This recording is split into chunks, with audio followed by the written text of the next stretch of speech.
आप देख रहे हैं सिटी इंडिया न्यूज चैनल हक की आवाज। अस्सलाम वालेकुम नाजरीन, मैं Mohammad Afzal city India news में आपका इस्तकबाल करता हूं। आइए डालते हैं आज की इस अहम खबर पर एक नज़र। तेलंगाना रक्षणा सेना की सरबराह के कविता ने हैदराबाद के निम्स में ज़ेर इलाज खम्भम की मुतासरा बच्ची की इयादत की और उसकी सेहत के बारे में मालूमात हासिल की। बाद मीडिया से गुफ्तगू करते हुए कविता ने वाक़े की सख्त अल्फाज में मजम्मत किया और मुतालबा किया कि मुलजिम को सख्त तरीन सज़ा देते हुए फांसी दी जाए। उन्होंने कहा कि हुकूमत को मुतासरा ख़ानदान की फौरी माली और समाजी मदद करनी चाहिए।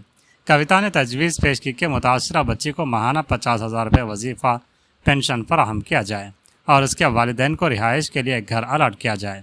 उन्होंने कहा कि हुकूमत मुतासरा ख़ानदान की बहाली और मुस्तक़बिल के तहफ़्फ़ुज़ के लिए मुअस्सर इक़दाम करे। उन्होंने मज़ीद कहा कि वज़ीर आला जो रियासत के वज़ीर दाखिला की ज़िम्मेदारियाँ भी अंजाम दे रहे हैं, ख़वातीन और बच्चों के ख़िलाफ़ बढ़ते हुए जराइम की रोकथाम के लिए सख्त और मुअस्सर इक़दाम करें ताकि मुस्तक़बिल में ऐसे अफसोसनाक वाक़यात का सिद्दबाब किया जा सके। జై తెలంగాణ ఖమ్మం పట్టణంలో జరిగినటువంటి హృదయ విదారకమైనటువంటి ఘటన ఆ తల్లిదండ్రులను చూస్తే నిజంగా గుండె తరుక్కుపోతా ఉన్నది। ఆ తల్లి ఒకటే అంటుంది, 12 ఏళ్ల నా బిడ్డకు జీవితాంతం బెడ్ మీద ఉండేటటువంటి పరిస్థితి వస్తుంది, ఈ పరిస్థితికి కారణమైనటువంటి వ్యక్తిని ఉరిదీయమని మాత్రమే ఆ తల్లి అడుగుతా ఉన్నది। నేను ప్రభుత్వాన్ని డిమాండ్ చేస్తూ ఉన్నాను, ప్రభుత్వానికి సంబంధించినటువంటి పెద్దలే మధ్యవర్తిత్వం చేసేటటువంటి ప్రయత్నం చేస్తున్నారట, కేసు వాపసు తీసుకోమని చెప్తున్నారట। అటువంటి దుర్మార్గుని మాత్రం ఎట్టి పరిస్థితుల్లో క్షమించొద్దండి।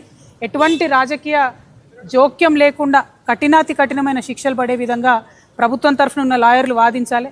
ఒక మహిళగా, ఒక ఆడబిడ్డగా అప్పటి వరకు మా కళ్ళ ముందు ఆడుకుంటున్నటువంటి చిన్న పాప బిల్డింగ్ మీదకి వెళ్ళి పడితే మొత్తానికి మళ్ళీ లైఫ్లో నడవలేదని డాక్టర్లు చెప్తుంటే ఎంత దారుణంగా ఆ తల్లిదండ్రుల పరిస్థితి ఉందో ప్రభుత్వం ఒక్కసారి మానవీయ కోణంలో ఆలోచన చేయాలి। ఖచ్చితంగా ఆ పాపకి బయటకు వచ్చిన తర్వాత కూడా సేఫ్టీ ఇవ్వాలి, ఎందుకంటే ఇటువంటి ఎన్ని కేసులు మనం చూసినాము।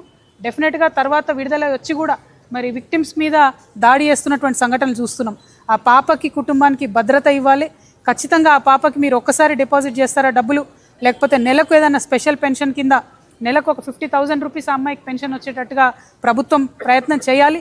లేకపోతే మొత్తం ఆ ఇద్దరు కూడా తల్లిదండ్రి కూలీ చేసుకునే వాళ్ళే ఉన్నారు, ఇంకొక 2 పిల్లలు ఉన్నారు, వాళ్ళకు ఈ పాపను చూసుకునేటటువంటి ఆర్థిక స్తోమత వాళ్ళకు లేదు, ఆ పాప వాళ్ళకు తల్లిదండ్రులకు ఇల్లు కూడా సరిగ్గా లేదు।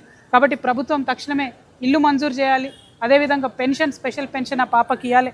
ఎందుకంటే ఆ పాపను చిన్న పసిబిడ్డను చూసుకున్నట్టు మంచంలో పెట్టే చూసుకునే పరిస్థితి ఉంటుంది। కాబట్టి ప్రభుత్వం మానవీయ కోణంలో ఆలోచించి మద్దతు ఇవ్వాలని చెప్పి నేను డిమాండ్ చేస్తున్నాను।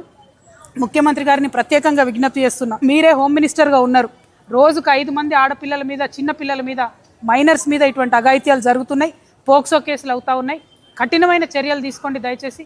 రాజకీయ జోక్యం లేకుండా ఈ పోక్సో కేసుల మీద ప్రత్యేకంగా ముఖ్యమంత్రి గారు రివ్యూ చేసి మహిళా లోకానికి అంతటి కూడా భరోసా ఇవ్వాలని చెప్పి డిమాండ్ చేస్తున్నాను। Thank you. జై తెలంగాణ, జై తెలంగాణ।